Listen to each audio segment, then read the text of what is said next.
అందరికీ నమస్కారం. మనకు చూస్తూ ఉన్నాం ఎలక్షన్స్లో ఏ రకంగా జరిగింది, ప్రజలు ఏ రకంగా తీర్పిచ్చారనేది. ముందుగా నంద్యాల వైఎస్ఆర్సీపీ కార్యకర్తలకు, వైఎస్ఆర్సీపీ సైన్యానికి, మా కౌన్సిలర్లకు, మా కోసం కష్టపడిన ప్రతి వ్యక్తికి నా మనస్ఫూర్తిగా ధన్యవాదాలు తెలుపుతా ఉన్నాను. అలాగే మాకు సహకరించినటువంటి అమ్మలక్కలకు, అవ్వాతాతలకు, మాకు ఓటేసిన ప్రతి వ్యక్తికి మనస్ఫూర్తిగా నేను ధన్యవాదాలు తెలుపుకుంటా ఉన్నాను. ఈరోజు మనం ఊహించని రీతిలో అపజయం పాల్గొనడం జరిగింది.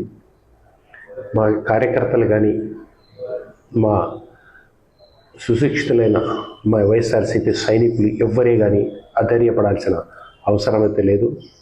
మేమందరము వారికి ఎల్లవెల్ల అండగా ఉంటాము.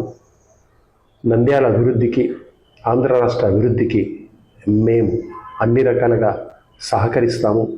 అధికారంలో ఉన్నప్పుడు మేము ఏ రకంగా డెవలప్మెంట్ గురించి ఆలోచన చేసి నంద్యాలను డెవలప్ చేశాము, అదే రకంగా ఈరోజు ఇప్పుడు అధికారంలోకి వచ్చినటువంటి నాయకులు కూడా డెవలప్ చేస్తారని ఆశిస్తూ ఉన్నాను.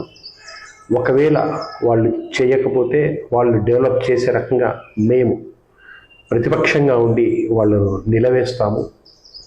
వాళ్ళను క్వశ్చన్ చేసి నంద్యాలను అభివృద్ధి పరంలోకి తీసుకునే రకంగా మా ప్రతిపక్ష పాత్రను ఖచ్చితంగా నెరవేరుస్తాము. ప్రజలిచ్చిన ఎటువంటి తీర్పునైనా మేము శిరసావహిస్తాము.